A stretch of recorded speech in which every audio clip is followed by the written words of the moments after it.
This is the Amp Hour Podcast, released May 12th, 2019. Episode 442. An interview with Travis Goodspeed.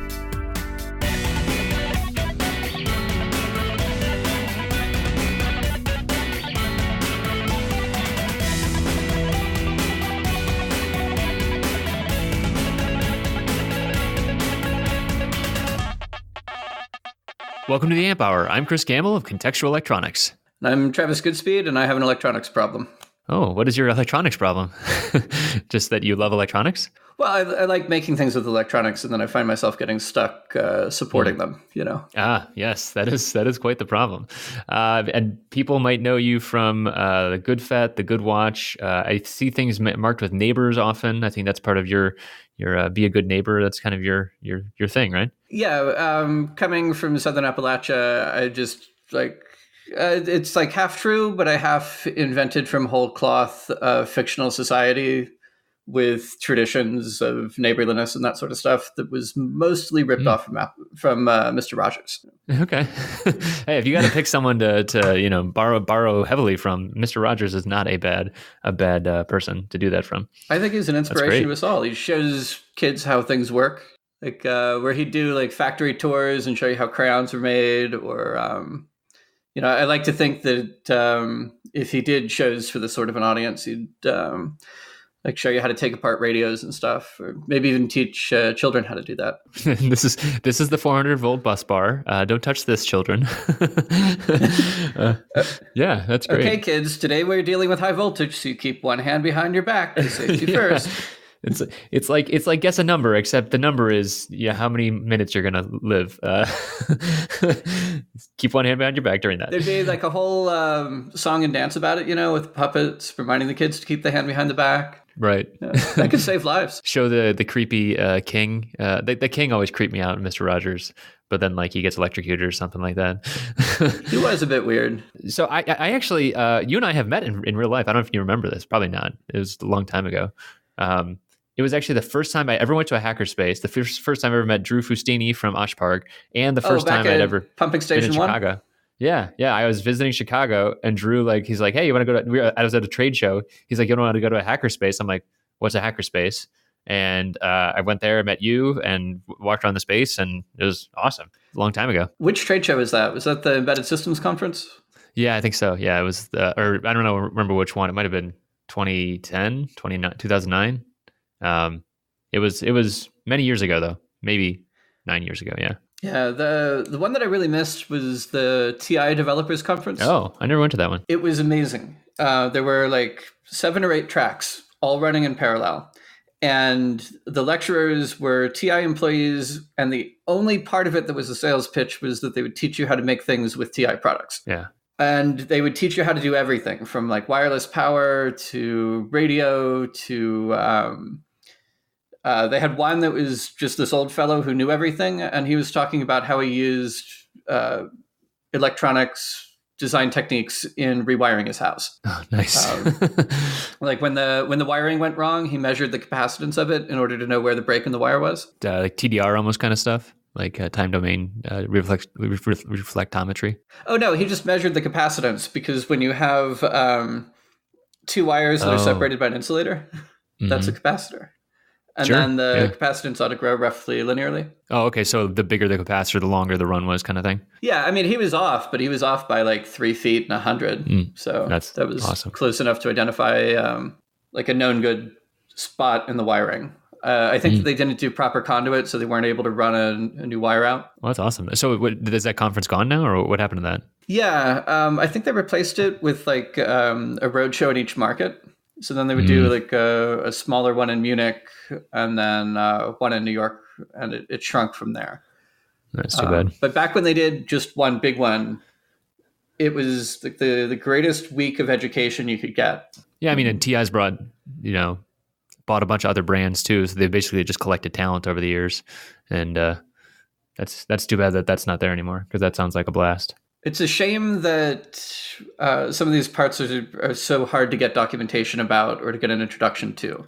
And just having a feeding from the fire hose event where every part for sale had an expert who had designed a product with that part on hand for you to ask questions, to give you free development kits. It was incredible. Right. Yeah. And then I think it's not just them. I don't want to call out just TI, but like a lot of them are like, well, we want to serve larger parts of the market and they want to get that. And so then they switch everything to online, but then that kind of is like a downsampling of information. Like what you're talking about sounds like being in a room with someone and like being able to just be like pepper them with questions is amazing. Yeah. And you could do that. Either at the lectures themselves or in the hotel bar. I mean, we're talking the size of DEF CON or Black Hat here, but only for TI parts. That's killer. And you have done a bunch. So I've seen some of your stuff uses some of their parts, but also like a lot of like integrated RF components. Is that what's on the GoodWatch? So maybe we should kind of walk through some of your products that you've worked on in the past and what they are. Thanks to that conference back in 2008. I kind of got hooked on TI's microcontroller family, the MSP430, which is like their alternative to an AVR or a PIC. It's a little bit smaller than the ARM microcontrollers that sort of form like the next rung up as far as power consumption and processing power go. So the GoodWatch contains a chip called the ChipCon 430. ChipCon is a radio company that TI purchased.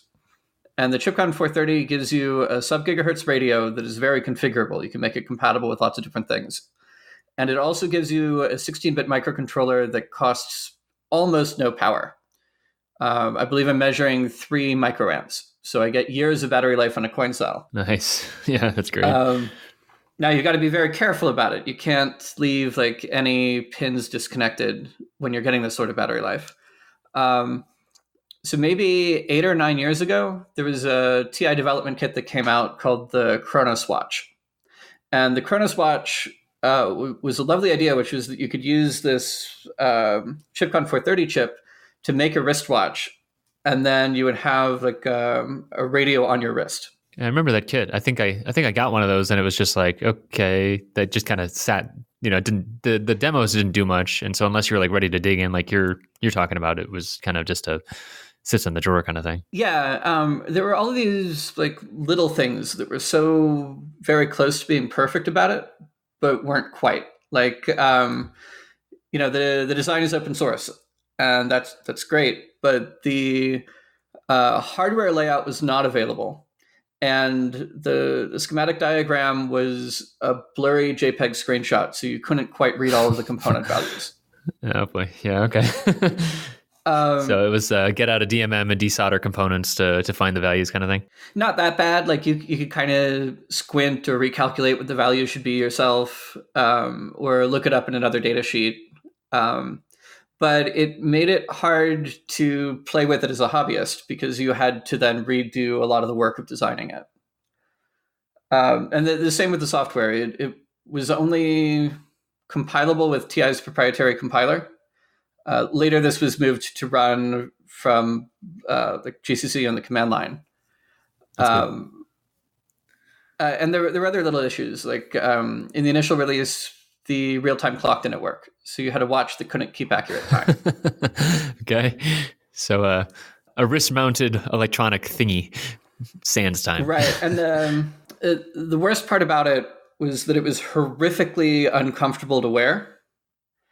And the second worst thing about it was that it was very ugly. Like, okay. Going back to the same TI developers conference, I met some fellows there from Fossil, and they were explaining to me that a wearable isn't a wearable if you don't wear it. That's right. It's a drawerable. Yeah, like if the battery dies, or if it's uncomfortable, or if it dissolves in sweat, you lose the habit of wearing it. It winds up in a drawer and it's gone. So for years, I wanted to redo it around like a proper commercial watch casing. Because I can make electronics, but I can't make like a watch case. I'm not a jeweler. Sure. Right. We all watch ClickSpring on YouTube, but being ClickSpring is a lot harder. Yeah. Actually, like making commercial level, like even just like stretchy bands or even leather bands, like sourcing that stuff is intense. Yeah, and then like if you get the wrong one, how do you know? Do you wait until like the guy wearing it has an allergic reaction? Or do you become a plastics expert yourself? Or like, what do you do about it, So then years later, I found myself in this horrific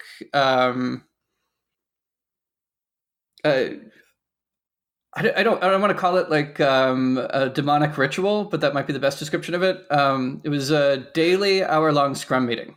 So, oh my God, every morning, 1 hour, like updating the spreadsheet on the projector. It's like the biggest gumption killer that you can imagine. Like you go in, you're ready to get some work done. You waste an eighth of your day in that meeting, and then you're useless for the rest of it. Yeah. So while I was sitting in this meeting, I had a screwdriver and I had a Casio wristwatch. And so I took the watch apart. Is this like the classic like calculator watch, or are we talking about like a proper screen watch kind of thing? No. This is like the classic Casio one. I think the design is from the late 90s. Okay. It's a Casio 3208 module, which you find in the CA53 and CA506 watches. Like basically any calculator watch that they still manufacture will use this casing and not the older ones. Okay. And when I took it apart, I realized that like I could make a board that would fit where the old board went. And I could have like a press-on connector for the display where theirs went. And I could have the same thing for the keypad. And I could have little tabs for the side buttons. And I could have the connector for the coin cell that the original watch had. And then I could have my own wristwatch with whatever electronics I could fit in there. Right. Both in space and in battery power. Right. And then it's a pre-constrained engineering problem, which usually it makes my brain start to go off. It's like, oh, I could do this and this, but I can't do this. And it really kind of helps to formulate the actual product then, or the project, I guess. Yeah. So you like tinker around a little bit and your first prototype doesn't quite work. And then you fix the mistakes on it. But pretty soon you settle on something cool that does fit within these constraints. So I then decided to like take a sabbatical, which is the polite way to say be unemployed. And my buddy Torsten Haas paid me $1 per day that I was unemployed to work on the watch. Nice. Okay. Yeah. So every day I'd get a check for $30. A bum's got to have $1. Okay. And that's how the watch was made. So wow. Had some prototypes printed up in China, soldered them up myself, wrote the firmware, and now I've got a wristwatch with every feature that I could want in the wristwatch because I wrote the code myself. So like the calculator is now reverse Polish notation. There's a hex editor and a disassembler. Of course, because that's what you need to watch. How does that actually work with the do you like scroll through lines on the screen? Because it's a pretty constrained. Maybe we should explain the screen too. I mean, it's just like 10 characters, 20 characters, maybe. It's 8 characters. Oh, so 10. Too many. Well, it's a 16-bit CPU. So the left 4 are the address, and the right 4 are the 16-bit word at that address. Okay. And then if you hold down the 4 button, then it will disassemble the instruction and show it to you in assembly. Wow. And then the top row of buttons moves each of the 4 nibbles up and down for the address. So like, how does it then like scroll left to right to actually see more of the assembly code or what? No, I wrote an assembler understanding the constraints of the instruction set and the display. Okay. So they all fit. That's awesome. Yeah. And it also has a radio. So I have a frequency counter in it. So if I have a UHF transmitter and I need to know what frequency that transmitter is running on, I just transmit next to the watch and the watch will read off the frequency to me off by maybe a couple of kilohertz. So this is like some James Bond stuff here almost, if James Bond was into programming and needed some help disassembling a program. If instead of like sports cars and exotic locales, James Bond were into like ham radio and electronics design, then this is what you would have. That's great. So how much range does the radio have? Is it like SDR or what is it? No. You cannot do SDR for power budget reasons. Okay. You know how like your laptop fans go up when you're running an SDR on your computer? Yeah. Yeah. Well, I'm dealing with a 16 megahertz chip running at about a 16-bit chip running at about 1 megahertz. Got it. So yeah, I can't possibly keep up there. I meant more like how tunable is it? Like what range of tuning is there? More than I guess SDR is a stupid way to say it. I meant like how flexible is the radio? Because it showed like 433 or something. Yeah, my initial model was like 430 to 436. My current model you choose is either 250 to 500 or 250 to 1 gig. Okay. Maybe 950 is more accurate at the high end. And that's controlled by the filtering. So you can only transmit in the upper half of that. Okay. Because you don't want the transmission harmonics to interfere with anyone else. Yeah, this thing doesn't have an FCC ID, I'm guessing. No. I make them for ham radio, so they're for experimenting. Yeah. There's no RoHS, there's no FCC ID. I don't mass produce them. They're only for myself and for anyone else. They're boutique items for the discerning radio enthusiast, radio and programming enthusiast, I guess. Yeah, like sometimes you just want a really cool watch. Yeah. And you don't necessarily want to mass produce it or to sell it or to support it. You just want to have a cool watch. And that's the situation I was in. And now I have a cool watch. But if you want your own, all the code, all the hardware, all the design docs, everything is on GitHub. It's rather well commented. You can run through and see how any individual application works just by reading 2 or 3 pages of C. The RF that's on board though, like, so what was the target for that chip in the first place? Was it meant to be like consumer level, like beacon stuff, or what was that actual? Like, was it meant to operate in the ISM band, or which bands was it meant to operate in? It was made for like the sub gigahertz ISM bands or the commercial ones. So it's very versatile. It has a couple of gaps, but the chip can do about 250 megahertz to 1 gigahertz. Wow. They intended this for things like electric power meters, right? Okay. Like the smart grid was a big thing back then. Right. And they were trying to figure out how it would work to electronically bill people for their electric usage without sending someone by to physically read the number on the meter and write it down. It's also worth remembering that this chip came out before Bluetooth Low Energy. Okay. That's a while, huh? Yeah. Like, do you remember how Zigbee used to be a really big thing? Yeah. And like there were all these cool development kits for it, but commercially it didn't really get much traction because no two products would ever talk to each other.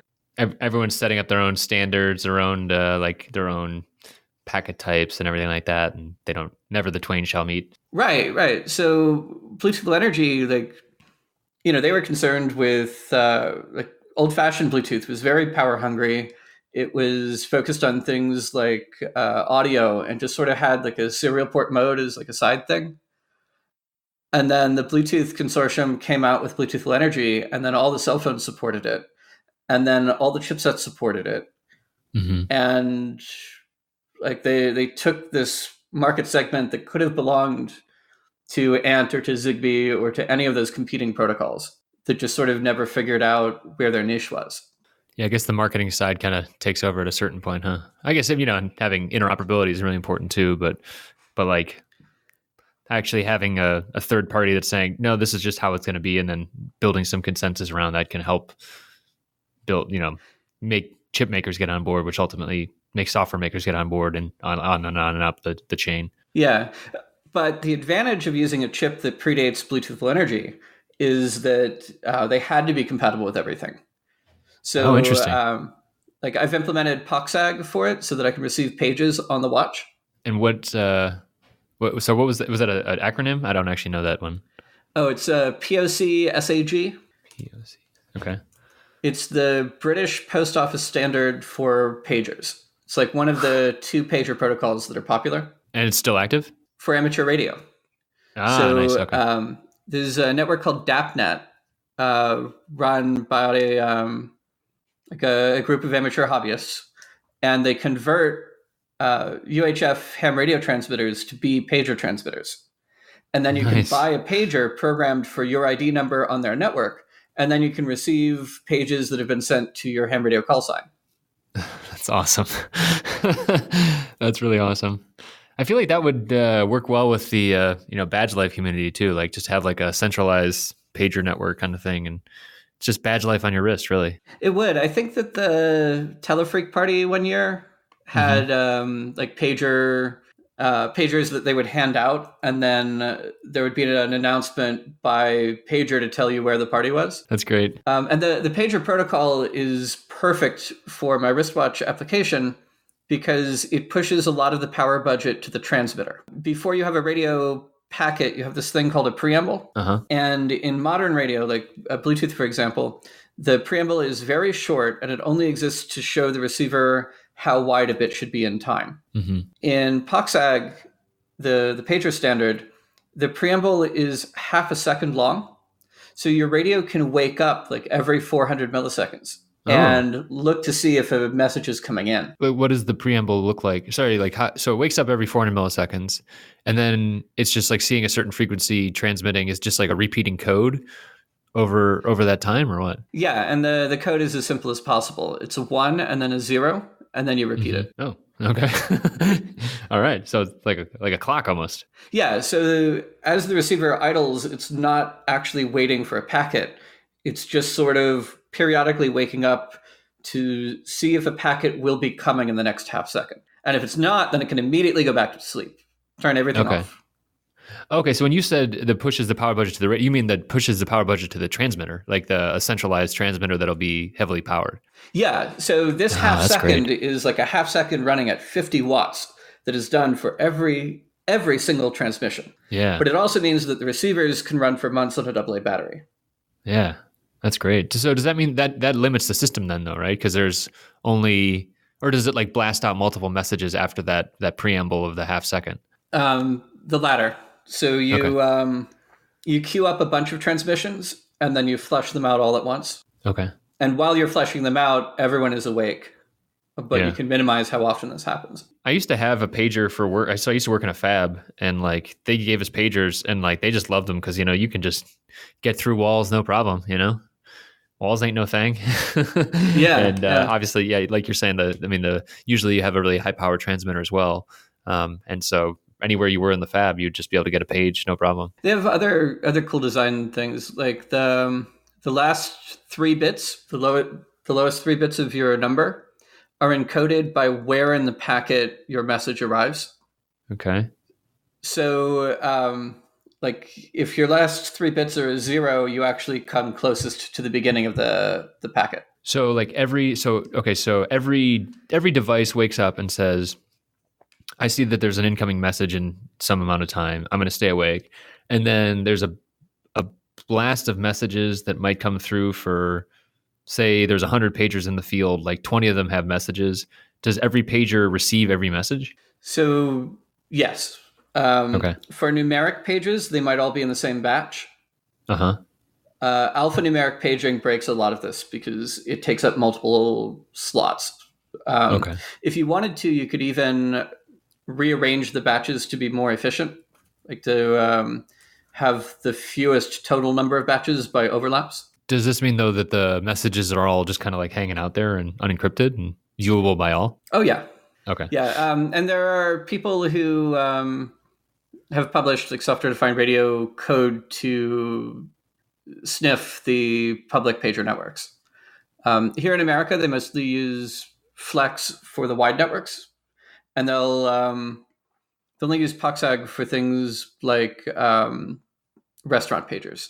POXAG is the protocol that I implemented for my watch, and Flex is the commercial protocol that's used by like modern pager vendors, the nationwide networks. Yeah, I remember when I was living in Cleveland, there was a high school student who came by a meetup we had. He's like, so I just like decoded all these pagers from a hospital and they're unencrypted medical things and I don't know what to tell about it. It's like, oh my God. It's just like all this HIPAA data that was just like floating on the airwaves, and this kid found it, and like he's trying to do the right thing, but like who does he tell at that point? He was in high school. Yeah. It's tough. And I mean, largely it's a known issue. You can purchase an encrypted pager. Mm-hmm. They're available. I don't know how good they are, but there is a niche for that. Yeah. But pagers are still a thing, it sounds like you're saying. Mostly for like you being in the fab where you won't have a cell phone signal everywhere, but you absolutely have to get that message when it comes through. Uh-huh. So you can have like a local transmitter in the building to cover everyone inside of that. Oh, okay. Yep. And then also for work in a secured environment where you're not allowed to have a phone, but you still need to receive messages. Yeah, I just remembered when we'd be sitting in a meeting with like 20 people, and if everybody's pager went off, it was going to be a bad day. It's like a real bad day at that point. So that's cool. So then how do you interact with the watch then? So like, is this when you're going to like ham conventions and there's one of these transmitters set up? Like, how are you testing this, I guess, too? So I've been testing it at my desk. And if I'm to be totally honest, I don't actually want to receive pages from people. What I really want to do is win the local pub quiz. Well, how is that relevant? Is that because those use the same protocol or something, or what? No, a pub quiz. Like when you go to the bar and they ask questions over the PA system and no one's allowed to have a cell phone. Yeah. Well, you can have an accomplice who does have a cell phone and pages you all the answers. Travis, that does not sound very neighborly, although it does sound like you'll be getting 2-for-1 wings with no problem if you do that. Or a $50 gift certificate. We actually made an arrangement with the guy who hosts the local pub quiz. We're allowed to phone a friend once. If I can do it, only with a Casio watch. Okay, that's a fair trade, I think. Yeah, and like we're announcing it, we're not being sneaky about it, but it totally would have worked if we wanted to be sneaky about it. That's right. It's that white hat, black hat kind of hacker stuff there, huh? You're doing it because you can, and because you want to make sure that you're protecting others from the system. For winning a pub quiz, I don't think it's about protecting anyone. I think it's because it's funny. Yeah. And it's like a good story to tell afterward. Yeah, that's great. And sometimes that's its own reward. Yeah. Do I remember you were doing some of the IME stuff as well? Yeah. Back in grad school, I wrote a reflexive jammer for P25 with it. Okay. What is P25? P25 is the handheld push-to-talk radio standard that is used by larger police networks. Okay. By firefighters, emergency response and that sort of stuff. Got it. So we had the paper is called "Why Special Agent Johnny Still Can't Encrypt." Okay. Sandy Clark, who you might know, is the first author on it. So we took a look at these radios and how they worked from a security perspective, and found that like very often it would be clear text when it shouldn't be. We found that you can send a message to the handheld to ask where it is. Oh, that sounds actually dangerous. Yeah. Well, yeah, you can build a device that says like, "Hey, are any cops nearby?" Right, and the cops might lie to you, but the radios won't. Right.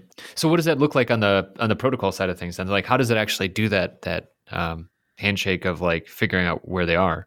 They didn't have GPS in them, did they? Some of them do, actually. Okay. But even if they don't, the idea is that you want to know which radios are within range, right? Because there's no use in calling someone who's out of range. Oh, I see. So it's like a call and response kind of thing. Like, so you do a broadcast and then you wait for people to ping back or something like that? Yeah. Just like a little heartbeat type thing. So the tower sends a packet out saying like, "Hey, could radio 395 call back?" And then radio 395 will send one little ping back. Yeah. And so anyone could do that, you're saying, or you could impersonate the tower, or how did that work? Yeah. Very often the encryption would be optional, so that even if the network were encrypted, you could still forge these types of packets. And so how did the jammer then work into that? Like the IME? IME was like a tiny little handheld thing, right? Yeah. But it uses the same radio core as my watch does. Okay. And like I said, it's a very versatile core. So you can have it listen for an incoming packet, which is from a transmitter that's very far away, right? It's a very weak signal. And as that packet is coming in, it can then recognize that a packet is arriving and transmit during just the most important part of it, and then turn off. Oh, so it's not detectable then either as a jammer? Well, yeah, it only runs like 3% of the time.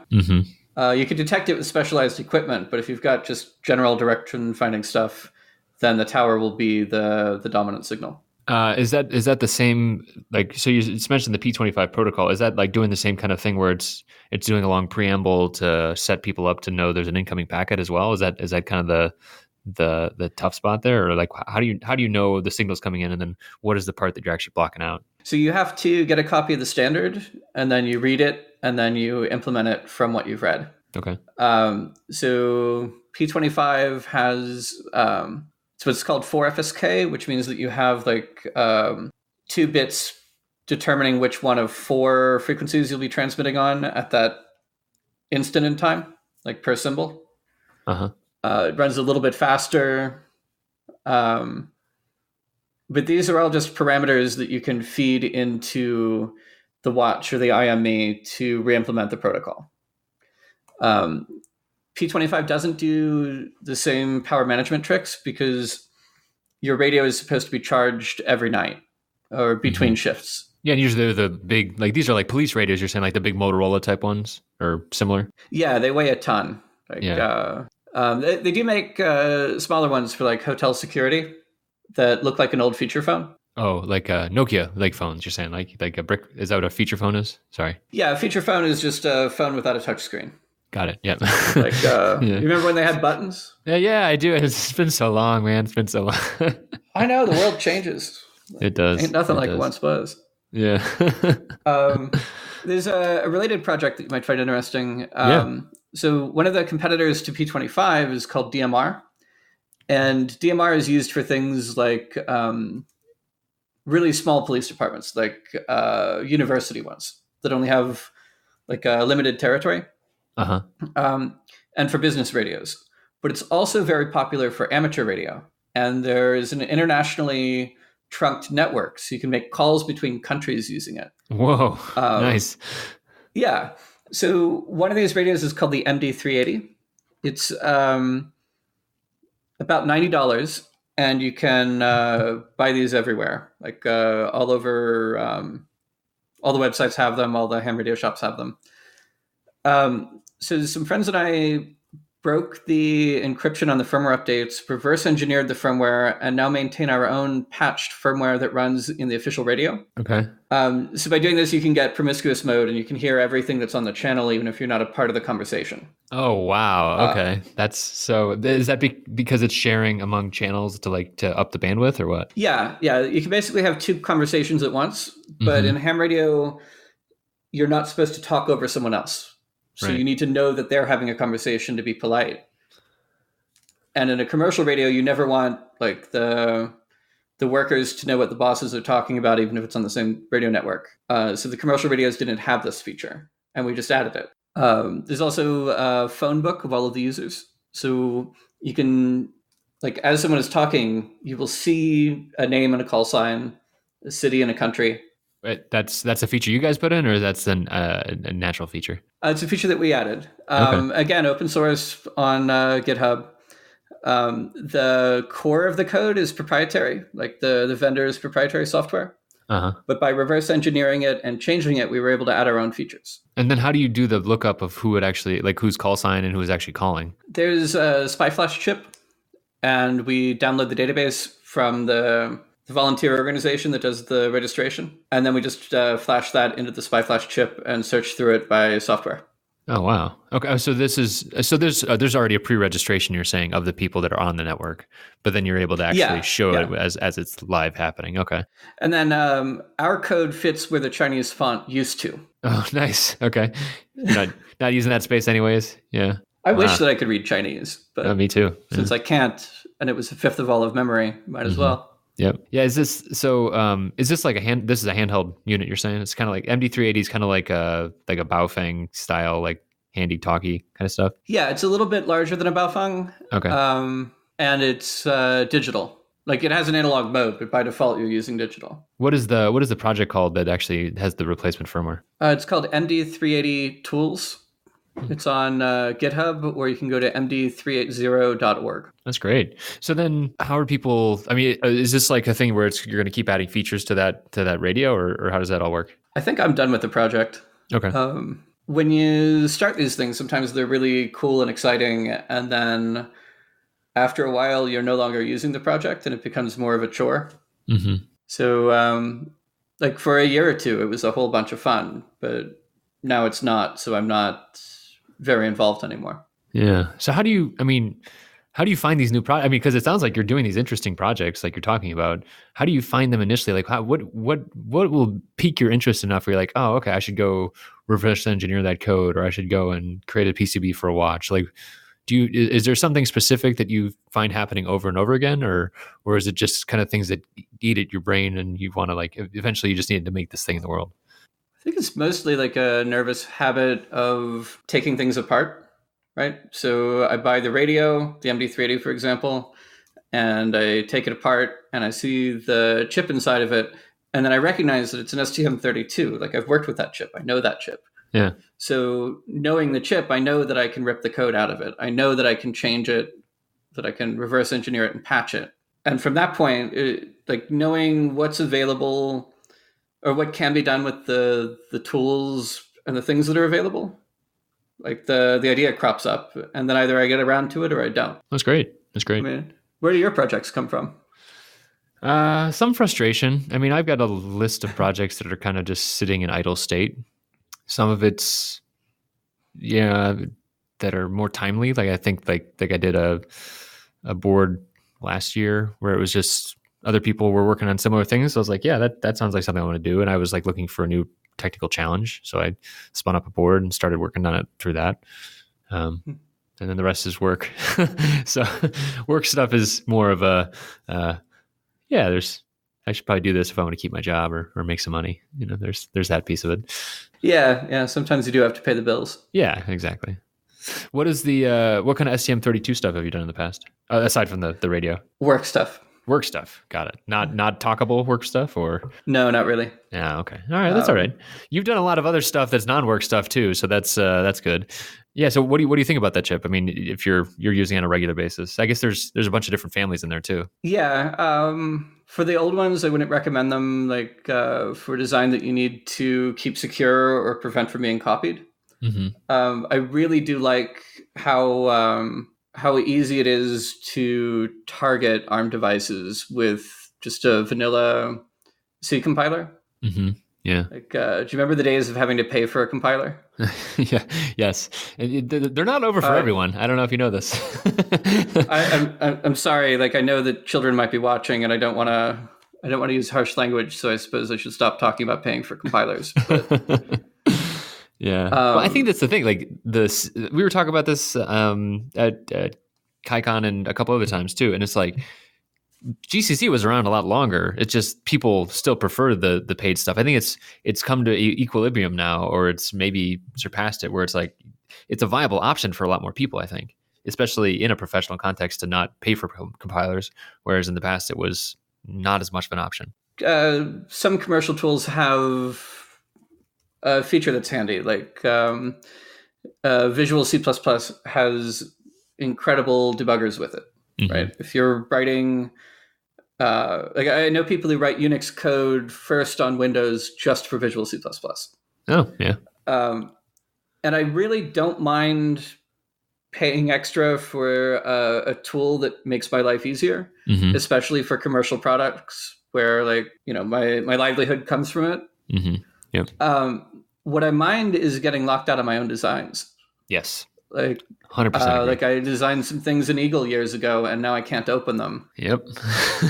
You're preaching to the choir on that one. So as soon as the open tools catch up, then like I will jump ship to them in a heartbeat. Mm-hmm. Yep. Because I know that I will never be locked out of them. I know that there won't be a license that expires. I know that I can always have an old virtual machine running KiCad 5. Mm-hmm. And 30 years from now, I will still be able to edit my designs. Yeah, it is kind of frightening to think about some of my mechanics. Again, professional stuff too, where it's like maybe like 3D CAD. I'm still in a proprietary tool for that. And it's like, I can get the STLs out, but then I got to either redo it or pay someone to redo it at some point. And you lose a lot of that. it's just a downsampling. That's what it really is, right? Every like output file, if you just have Gerbers, it's downsampling. If you just have an STL, it's downsampling. If you just have, binaries, it's downsampling, and you don't get all that other stuff that you don't get to say, look at the C code and see what it's made of, like you said before. Or what if you get it out and it's ever so slightly wrong? Or the chip vendor comes up with an errata. I don't know. That could happen too, and that something's broken. It's fun. So I think again, children might be listening, so we shouldn't mention chip errata too much. Okay. Yeah. I guess with the STM32, you might have run into that once or twice too. I've heard some stories. Also in the ChipCon 430, like the real-time clock in the older version of the chip. If your chip is running at full speed, you can almost always set the time. Wow. But if your chip is running at low speed, about one time in 10, the address at which the individual instruction that performs the write into the clock, mm-hmm. if that address is like divisible by 16 evenly, then you're not able to update the clock. Oh my. And this is particularly annoying because anything that you change in your code will redo the alignment and the bug will go away. So whatever you try will fix it for now, and then it'll come back later. And so you start waving your arms and something changes and you're like, oh, it's gone. And then it comes back. No, it's gone. It comes back. Yeah. The solution from the vendor is to use assembly code to write to it. So the only assembly code that is in the GoodWatch is to set the time to work around a hardware bug. That's crazy. Yeah. It's a crazy world. Yeah. So, what about some of the other past projects? So we talked about it. We talked to Mike when at KaiCon. Mike Osman was here, and he was talking about the GoodFET a little bit. But you are the creator of the GoodFET. So can you tell us a little bit about where that came from? So TI has a JTAG debugger that they call the MSP430 FET, or Flash Emulation Tool. And the GoodFET was an attempt to write an open source replacement for that could be flashed without already having a chip programmer. Huh. So you should be able to solder the parts to a board connected by USB and then flash it immediately without already having a chip programmer. The chips programming chips problem, you're saying? That's kind of the idea? Yeah. So there's a mask ROM bootloader in the MSP430 that you can use to flash it over a serial port for the first time. Huh. Okay. Later on, it became a general bus adapter so that you could write Python code on your host computer, and that Python code could interact with a SPI bus or an I2C bus or JTAG in order to interact with a radio or a memory chip or things like that. Yeah, the way it was explained to me was kind of like a prototyping tool because you can quickly just turn around and try these different protocols and throw commands at external things. It was kind of like I said, it was like an API to the digital physical world, kind of. Yeah. So then about the time that I lost interest in the project because I had a good run. I had a lot of fun with this project. We made a USB emulator called the FaceDancer. We made all sorts of radio adapter boards. But about the time that I wanted to pass it off to find a new home or a new maintainer for it, Mike Lasman and I were hanging out in Las Vegas. And he mentioned that he had wanted to redesign it around new principles. Specifically, my design was made to use as few components as possible, but I didn't consider the price of the parts if they could be sampled. So he came out with the GoodFET, which is a reimagining based on making it mass producible. Right. Okay. He keeps the idea of doing like everything host side that you possibly can and only offloading what you can't. And so the GoodFET is a lot more modern, a lot faster. It has support for things like emulating USB devices, just sort of built in. You don't need a neighbor board for it, which is what he calls the expansion boards. Mm-hmm. It's taken a few years for the project to be ready for a commercial release, but I think he's just about there. Or did you? Has he announced it as being ready yet? Yeah, they started shipping last Monday, I believe. So beginning of May. Woo! Yeah. So Cool. yeah, it's out there. I have one on my desk actually. I have not booted it up yet, but I have one of the early ones. So I'm excited to try it out. And it's a lovely idea to separate the prototyping stage from the deployment stage when you're working with firmware, Yeah. where the embedded version needs to be awkward to interact with.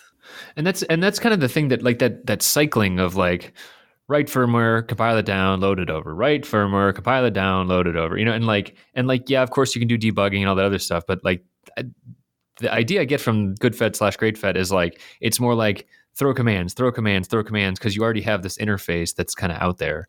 I mean, and then I think the idea would be that Mike and the Great Sky Gadgets team are making a bunch of neighbors, but then eventually people can make their own as well to interface to new parts as well. Because I assume that you were making add-on boards like you said as well.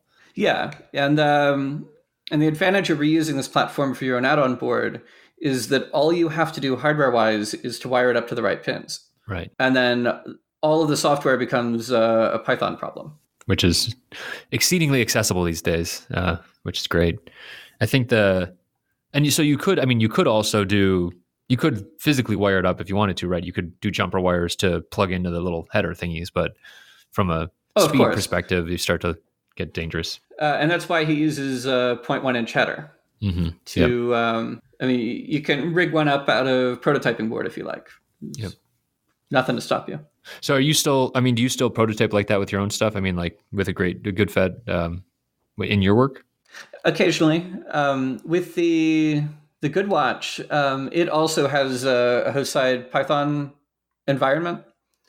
So like when I wrote the pager receiver, I did all of that in Python first without ever touching any C code until I knew what I was doing. And then I migrated things over piece by piece until it runs standalone on battery power without wiring to the host. That's really awesome. Yeah, for that iteration cycle, it seems like that's like super key for trying lots of things. And I mean, that's always a frustration too, is like, especially as you're like reading through data sheets. And I assume that if you're playing with and modifying the radio stuff, you're probably just deep into the register set and trying different things. And that's always a big frustration. It's like, oh, well, I masked this bit wrong or I masked that bit wrong. And it sounds like you'd be able to do that from Python now. Yeah, and then only after it's working do you bother moving it over. Yeah. The other nifty thing that you can do is, I'm writing my firmware in C. I can compile C to run on my desktop. So my disassembler will run just as well on a desktop as it will in the watch. And that's how I test it as a regular Unix application. Okay, I was going to say, you're just running it from the command line and just loading it up and seeing what happens, that kind of thing? Yeah. The make file will like automatically test all of my libraries before building the firmware image. It also gives me the compiler warnings of like the most modern desktop compiler, even though I might be using like an older version of GCC to compile on like my firmware. And what are the benefits of that then? Well, like when you're writing C code, you can mess up in different ways. Don't I know that one? Okay. But as compilers become more advanced, they can catch more of these ways. So like the Clang compiler has very good error messages. Got it. So having the Clang compiler on my desktop, I can compile my code with it and see if it gives me any warnings that GCC did not. So I've got like 2 different compilers double checking that my work is accurate and clean. Got it. Okay. So this wouldn't necessarily be like resource type errors. It's more like how your code is interacting with itself, that kind of thing. Yeah. Like sometimes you don't have the right grouping symbols for the order of operations that you intend. Oh, yeah. So it looks visually like your if statement is checking one thing, but it's actually checking a different thing. Yeah. Or maybe it will always test true. That's a really great example, because that can like, and that's like the kind of bug too, where you're chasing it and you're chasing it, you're trying to find this thing that doesn't happen, or even worse, if it does happen once in a while, but not every time, like that you're thinking it's going to happen, it's just that corner case that doesn't happen. Oh man, that's real tricky. So that's a good example. Yeah. You can also throw in a bunch of assert statements that only run like when you compile it on your PC, so that my firmware isn't bogged down by all of these checks, but that if I made a mistake, it will come out when the test runs on my desktop. So what does the process look like then? So if you're writing Python, I mean, so you're writing high level Python to test these different things, getting it down into the watch. What does the conversion process look like then? Is it just kind of refactoring? I mean, obviously the languages are different, but is it each test that you might be running in Python just becomes a module or like a subroutine in C? How do you have any like formula of how you kind of transition from one to the other? Okay, so you've written like sloppy code before at some point in your life, right? Almost exclusively, yes. Okay. And at least once you've written like proper code where you were careful to cross every T and dot every I? Yes. So what I do is I write it first in Python as a throwaway, like as a rough draft when you're writing fiction. Yeah, okay. That's a good analogy. And I know that I'm not going to keep that code. So it can be as ugly as I like, and I'm only doing that to make sure that I have the right radio settings. Got it. Or to make sure that I understand the problem that I'm trying to solve. Mm-hmm. Yeah. And then that gets me like a minimal viable receiver that gets me like one raw packet off of the pager. Uh-huh. Then I rewrite that cleanly and slowly in C because all of my experimentation is now over and I understand the thing that I'm trying to write. Okay, that makes sense. Yeah, so it is refactored. So it's basically you're taking like the essence of the thing that you had tested, and then you are just carefully making sure you get the same output, that kind of thing as well. Yeah, and it's a total rewrite. It's not refactoring. Okay, that's kind of what I was getting at. The Python code only exists for experimentation in the watch because you're not going to wear a watch with wires running out to a computer somewhere. Mm-hmm. Well. Yeah, I mean, you might, but I mean, some people do. Yeah, right. That's cool. It's not exactly fashionable. Right. What else do you do in the ham radio community? I mean, it sounds like you're pretty deep in the community as well. How long have you been a ham? I think I got licensed for the first time at SkyDogCon maybe 5 or 6 years ago. Okay. I made a shortwave station in a converted TV news van. Nice. So it's got a 50-foot microwave tower, and then it's got like an air-conditioned office in the back with all the equipment on it. Wait, you bought this or wait? Yeah. Like I bought an old TV news van from ABC7 in Chicago. Oh my god, that's awesome! That's like the ultimate like a hacker camp vehicle, huh? Yeah, unfortunately, thanks to the road salt of your fine town, the legs no longer work, but the tower works fine. Got it. And it's a fun little thing to drive around. My brother hooked me up with Ghostbusters decals for the doors. That's great. And some local guys were converting a food truck out of an ambulance. So I have an ambulance light bar on the roof. Nice. This must be something quite something to see coming, huh? Yeah. When I drive around, people yell, "Who are you gonna call?" What have you used the microwave for on top? I mean, have you actually transmitted with it? The mass rotator is damaged at the moment. Okay. So my initial plan for this was to raise a directional antenna up, like above the tree line, and then spin it around in order to triangulate where different microwave transmitters were located. So you can sort of like park the car at like 3 or 4 different locations, raise the tower, spin it around. Yeah. And like then modified war driving. Huh? Yeah. It's got war driving stuff in it. It's got solar charging. It's great. For a separate electrical system. And I can jumpstart the main battery from the radio battery. That speaks to the juice you got there, huh? Well, if there's a zombie apocalypse, you might not be able to start your car every couple of weeks in order to keep the battery fresh. Right. And if it's a movie about the zombie apocalypse, it's almost guaranteed that you're not going to be able to start the car the first time until they get just to the car, and then you will. Right. And then in the TV shows, like 6 years after the zombie apocalypse, the thing still starts on the very first try, as long as they jump start it just right, or hotwire it. Right. Yeah, gas doesn't go bad or anything in the movies.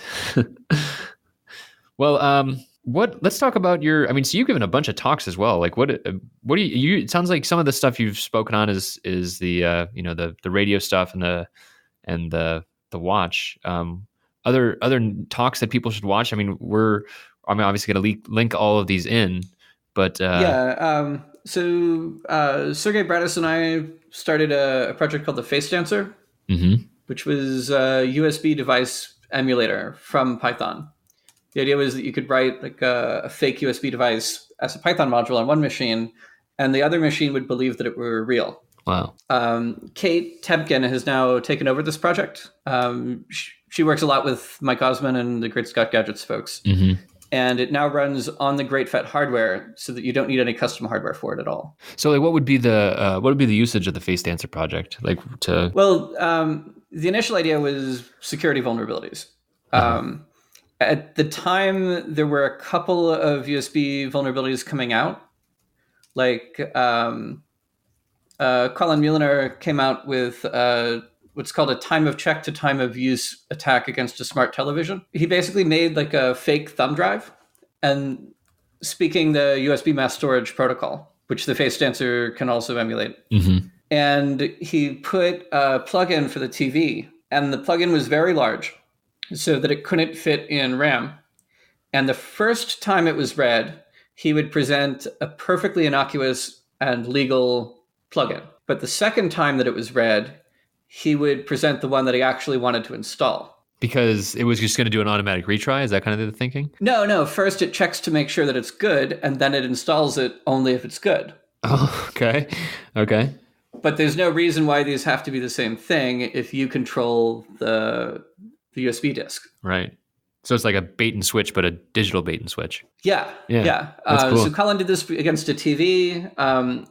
There was an attack against the PlayStation 3 that involves creating a USB hub and then making devices appear and disappear in order to corrupt memory. But there were no good development tools for this that would allow you to write the exploit for the first time or to experiment with it. Yeah, to try all the different things you need to try in order to iterate and see what was going to work. Yeah, and you want to do that from like a nice big computer instead of from a small embedded system. So what does it actually look like? So is there like a processor serving up what looks like a USB stack to the device? Let's see. So you'd be emulating a device, and then the thing that you're attacking is the host, right? Right. So the initial prototype was a GoodFET connected to the developer's workstation. And then there was just a USB device chip. Okay. Max 3420. That would appear to be the USB device to the other computer. Oh, because you could dynamically change registers in that device chip that's serving up. It looks like a USB device chip anyways, right? And you're just then forcing in the payload that you want to have through that chip, right? Yep. And USB 1.1 is very generous about a device being too slow. So that generosity we have used to provide a remote control from Python. Like what are the relative speeds here we're talking about? My initial prototype, if I'm going to be perfectly honest, was slow as dirt. That's a technical term. It is. With the modern GoodFET though, like I believe you can get tens of megabytes per second. Wow. Okay. Are there devices? So like to use a smart TV as an example, have they changed anything in the meantime? Like, or is this kind of thing still available? You plug in a USB cable, you plug it into a GoodFET, you have this Python script running or this Python environment running and delivering a payload of bad stuff to it. Most TVs still are vulnerable to this or not? Well, the TV that Colin attacked, they patched the bug. Okay. There are other devices though, like Kate Temkin, who now runs the FaceDancer project. I believe that her initial interest in it came from attacking the Nintendo Switch. Oh, interesting. So she was able to find a bug in a USB driver that the Switch had, and then she could abuse that by emulating the device that connected to it. And I bet like the engineers that make these end devices too, they're just never thinking like I'm sure that they're told about security, but I doubt they see people like Kate or you or Colin coming, you know. Like, why would someone do this? How would someone do this? You know, and then it's just like, yeah, custom hardware is kind of the ability to take and attack these environments like that. Yeah, that's part of it, but there's also like they have to ship a product. Mm-hmm. And all I have to do is like build a prototype that can make fun of that product. Right. It's a lot harder to build something that you can ship than to show that there's a mistake in that thing that was shipped. Sure, of course, and that's a fair assessment. I mean, I think that is that gives the engineer some credit, but still, I'm amazed that like the ingenuity of these kind of projects that you guys have done to allow testing in this way. So what it effectively does is like these are open source tools that are out there and accessible to people, and now accessible with Python even. And I think about the test companies that would have been, in the same space 20 years ago, or what USB came out, 15, 20 years ago, right? And like they probably weren't given Python interfaces to things, and it's like it was more about like these modules that you had to buy for scopes and other physical hardware. So it's a good time for tools like yours that are helping people, making testing more of a thing. Oh, it's an amazing time to buy tools. Yeah. Like I drive a Studebaker, like the greatest American car brand. Sadly, went out of business. Right. And there's a picture of it at the top of your Twitter profile, which we will link in down below, of course, too. So it's a good image. So it had this problem called vapor lock.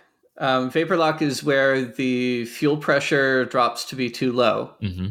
And your gasoline can be rather hot as long as it's under pressure. Okay. At regular room pressure, gasoline will boil at like 100 degrees. Fahrenheit or Celsius? Just for the Oh, Fahrenheit, like 100 degrees Fahrenheit. Like on a hot day, gasoline will boil if you leave it out. Huh.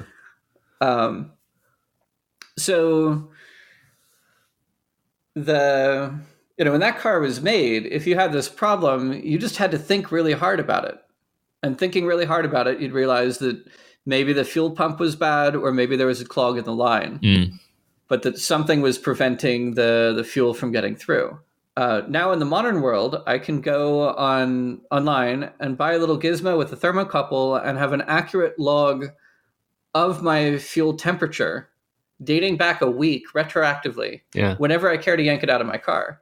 I mean, the sort of like oscilloscopes that you can buy, mm-hmm. the random radio test equipment that it's just available for nothing. Right.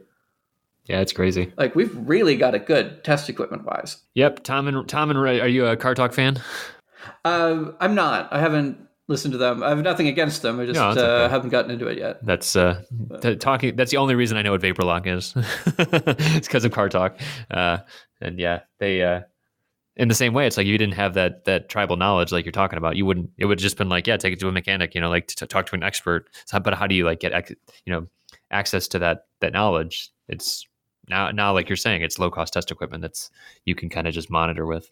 Yeah, and I have to learn it myself because within my lifetime, every auto mechanic who has ever worked with a carbureted car will retire. Yeah, that's true. That's a good point. I'm guessing you're going to be keeping these Studebakers around for as long as possible. Yeah, like ages from now, when I break out of a nursing home and like go on a cross country ride in a blaze of glory, it will be in a Studebaker. Got it. Any plans for electric conversion or anything like that? I'm hoping by the time you break out of a nursing home, there isn't any gas to be seen, but I'm not that optimistic about it. That's a good point. I should probably buy one of those like Lend-Lease wartime models that could run on everything from cooking like oil, moonshine to cooking oil. Yeah. They had them to where you could adjust the distributor timing from inside of the cab. Oh, really? That's amazing. Yeah. That's amazing. Like as you're barreling down the road. Yeah. What got you into those in the first place? We had one when I was a kid. And, when I moved back to Tennessee, my brother and I thought it'd be cool to get back into them. Yeah. So, and they're beautiful cars. Yeah. It weirds me out how similar all modern cars are to one another. They're all merging into the same like SUV-ish shape, Yeah, that same little bubble. And it doesn't matter whether it's like something domestic or something really exotic like a Lada or a Skoda, like a French or a Slovakian car. Mm-hmm. Like they all look the same until you look at the badge. You can't tell the difference. Yep. I mean, there was a time when people would know the name of the guy who ran the design studio who designed the body of the car.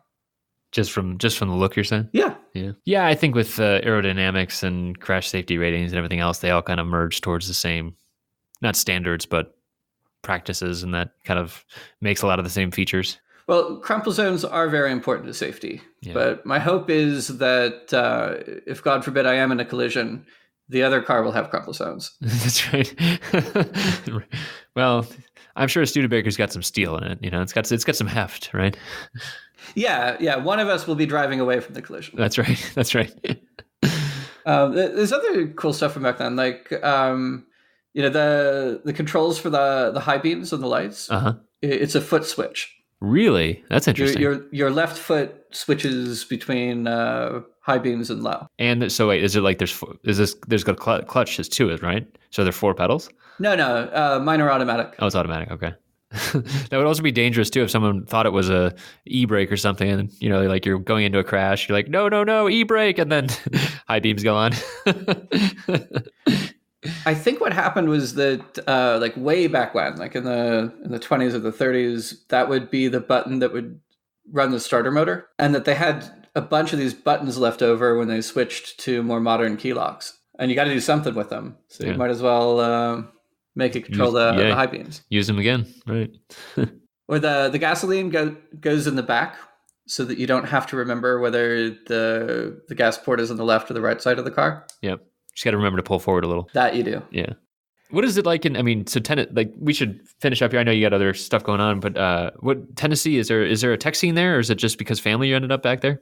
Knoxville is a very modern city. We've got someone doing something of everything. Mm-hmm. But I think when you're like in college or just out of college, it makes a lot of sense to choose a city where the city might focus on your hobby. Mm-hmm. I think this is why people move to like New York or to the Bay Area or things like that, to Berlin. But I don't think that this makes as much sense later in your career after you already know your trade.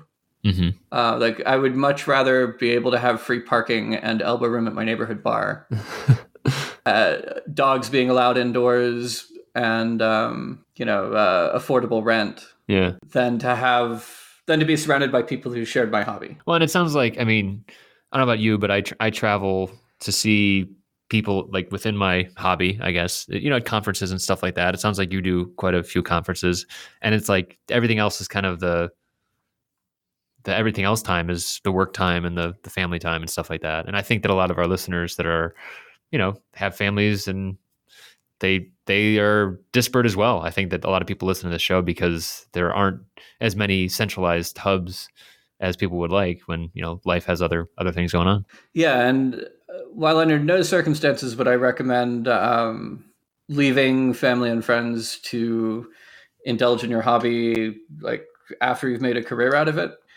conferences are great just for having an in-person discussion with someone who cares about the same weird thing that you do. Yep. Yeah. There are a few great feelings in the world to find another weirdo that's like, oh wow, you're like me. This is great. And then you have that conversation for a couple hours. That's awesome. What conferences are on your schedule? I guess maybe where people might catch in the coming months or years. I think Recon in Montreal. Mm-hmm. It's a reverse engineering conference that teaches you how to take software and hardware apart. That one is always fantastic. Okay. My conference schedule has lightened up a lot lately. Yeah. I need to maybe book some more of those. Are you, no Chaos Camp this year? Any chance of that? No. I might do Camp Plus Plus, which is in Komárom. Okay. It's a town in the north of Hungary. Cool. They do it at like an old Soviet ammo dump. So they've got, that's awesome. Yeah, they've got. Do you remember when the CCC camp was back in Finofurt? If I go this year, it'll be my first time.